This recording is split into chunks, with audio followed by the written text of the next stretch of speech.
अगर ये गलत करा तो आप ही कहो ना। ये मेरा शौहर है, ये इस बच्चे का बाप है और ये आज दूसरी शादी कर रहा। मुझे बोला मैं 3 दिन के लिए हैदराबाद जा रहा हूँ। ये मेरा शौहर है, मेरे इस बच्चे का बाप है। बाजी आप अंदर आइए। और वो मेरी सास है, वो मेरी जेठानी, जिसकी माँ 3 दिन से बीमार थी, ड्रिप लग रहा था। एक औरत होगी, उसने औरत का लिहाज नहीं किया है।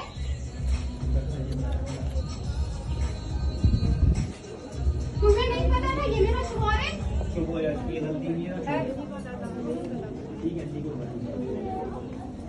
मेरे मासूम बच्चे का इन लोगों ने एहसास नहीं किया।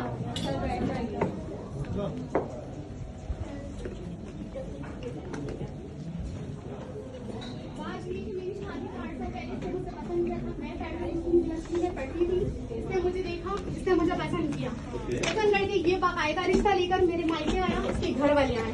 हर फंक्शन में मेरी पहली मंगनी हुई है, फिर मेरा निकाह हुआ है 10 अक्टूबर 2014 को। फिर 1.5 साल के बाद मेरी रुखसती हुई है। सब वीडियो बनाए आप लोग। बोलो। उसके 1.5 साल के बाद मेरी रुखसती हुई है 2016 5 फरवरी। फिर आज इसने 4 साल के बाद 7 फरवरी को इसने शादी कर ली। ठीक है, ये एक बहुत ईमानदार बंदा है। इसकी पहली बीवी मैं हूँ, ये इसका बेटा है। इसकी दूसरी बीवी जहरा अशरफ है, जो कि जिना यूनिवर्सिटी फॉर वुमेन में है। उसके भी मैसेजेस है, मैंने उसको भी बता दिया है।